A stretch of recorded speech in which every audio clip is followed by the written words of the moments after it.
Hello বন্ধুরা, পুচু kitchen রান্নাঘরে আপনাদেরকে সবাইকে স্বাগতম। আজকে আমি নিয়ে চলে এসেছি। আমি আজকে এই যে পাকা কাঁচা কুমড়োর আমি আজকে একটা রেসিপি বানিয়ে দেখাচ্ছি। ছেটকি এরকম লাগছে, খোসা সমেত কেমন করে কেটেছি দেখুন। আমি কুমড়োগুলো মানে এইরকম করে ছোট ছোট, আলুর থেকে একটু, আলু চচ্চড়ির থেকে একটু মোটা, এরকম করে কাটবে। আর এরকম করে সজনে ডাঁটা নিয়েছি। এই গরমকালে এরকম করে ডালের সঙ্গে এই তরকারিটা অপূর্ব লাগে খেতে। আমি এখানে উপকরণ নিয়েছি। আমি নিয়েছি 500 কুমড়ো আর 100 মতো ডাঁটা। আর এখানে উপকরণগুলো নিয়েছি 4টে থেতো করা রসুন, 6টা কাঁচা লঙ্কা চেরা, একটু কারি পাতা, তেজপাতা, একটা শুকনো লঙ্কা, আর গুঁড়ো করা সর্ষে গুঁড়ো করা, আর এখানে কাসুরি মেথি লাগবে। আমি কড়াই বসিয়ে দিয়েছি। এই কড়াইয়ের মধ্যে আমি তেল দিয়ে দিচ্ছি। প্রথমে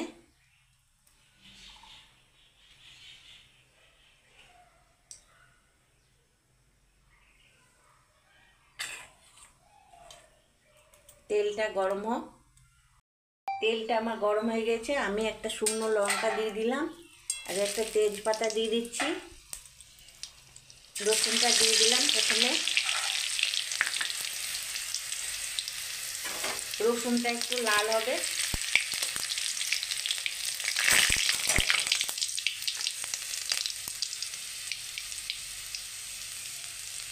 এবার আমি সর্ষে গুঁড়োটা দিয়ে দিলাম। এবার আমি কারি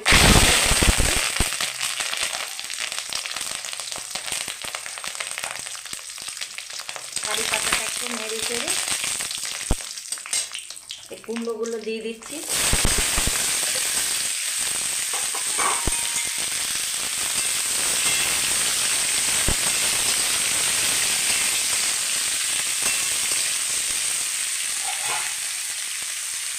কাঁচা চেরা লঙ্কাগুলো দিয়ে দিচ্ছি।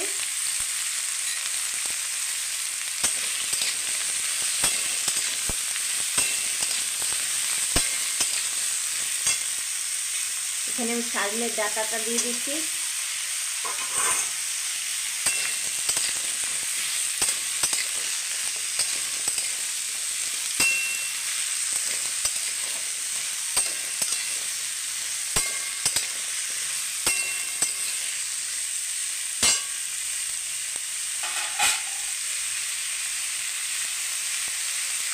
এখানে আমি কোনো মশলাই ব্যবহার করব না, শুধু হলুদ আর লবণ, হলুদ গুঁড়ো দিয়ে দিলাম।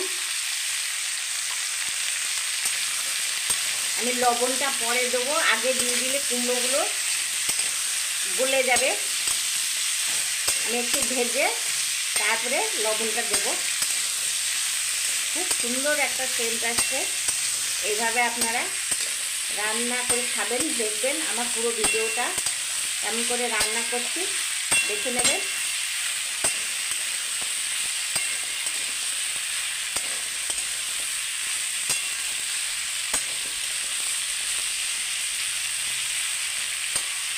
আমি কুমড়োগুলোকে একদম গলাবো না, দেখবেন একদম গোটা গোটা হয়ে থাকবে সব।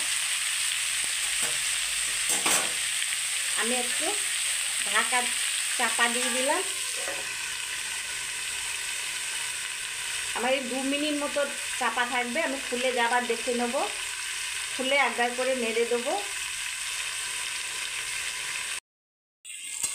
এই যে আমি নেড়ে দিচ্ছি, দেখুন আমি কিন্তু মাঝে মাঝে নেড়ে দিচ্ছি, নাহলে তলায় লেগে যাবে, ধরে যাবে। আর একটা কত সুন্দর কালার এসেছে, একটা সুন্দর গন্ধ থাকছে। যে কুমড়ো খেতে ভালোবাসেন না, সে এইভাবে কুমড়ো রান্না করলে ভাত পেটে খেয়ে নেবেন।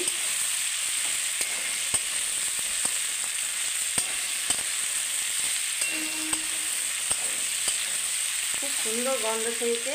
আমার খুব সুন্দর কুমড়োটা ভাজা হয়েছে দেখুন।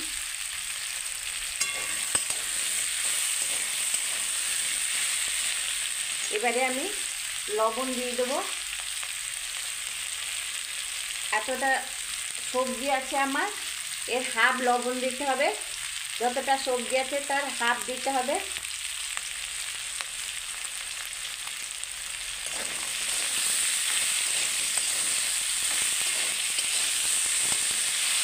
আমি একটু জল দেব না, জল না দিয়েই রান্না করব।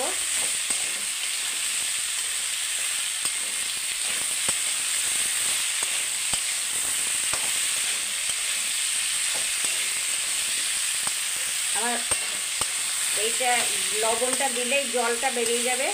আমি এবার গ্যাসটা সিমে দিয়ে আস্তে করে এগুলোকে তরকারিটাকে ঢাকা দিয়ে দেবো। আমার আস্তে আস্তে হবে, আস্তে আস্তে হলেই কুমড়োটা ডাঁটাটা সব সেদ্ধ হয়ে যাবে।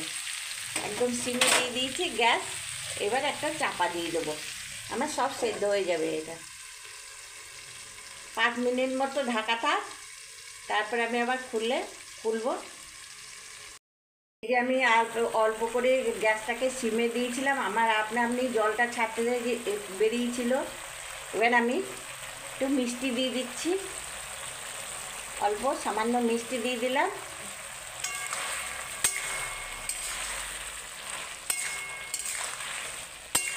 আমার একদম সব গলে গিয়েছে। আর আপনাদের যদি কুমড়ো থেকে জল না ছাড়ে তাহলে একটুখানি জল, সামান্য অল্প একটু জল দিয়ে দেবেন, দিয়ে গ্যাসটাকে সিমে দেবেন, দেখবেন আপনি জল বেরিয়ে যাবে কুমড়ো থেকে। আমার কুমড়োগুলো দেখুন সব গোটা গোটা হয়ে আছে। এবারে আমি কাসুরি মেথিটা দিয়ে দেবো, হাতে ডলি রেখেছিলাম কাসুরি মেথিটা, এটাকে আমি দিয়ে দিচ্ছি।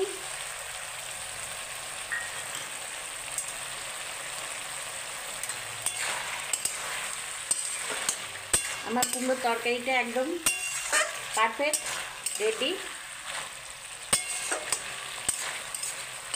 আপনারা এইভাবে একবার বাড়িতে বানিয়ে খেয়ে দেখবেন।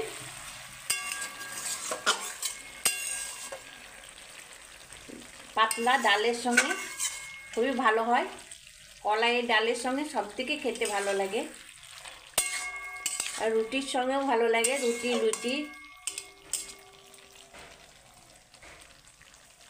একদম রেডি তরকারিটা।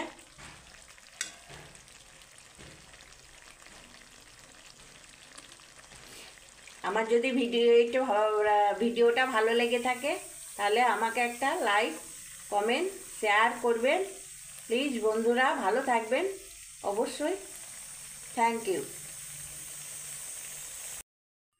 নামিয়ে নিয়েছি, দেখুন কি সুন্দর হয়েছে। এরকম নামিয়ে নেবেন, একটা ডিশের মধ্যে রেখে দেবেন, খুব সুন্দর লাগবে দেখতেও ভালো লাগবে, খেতেও ভালো লাগবে।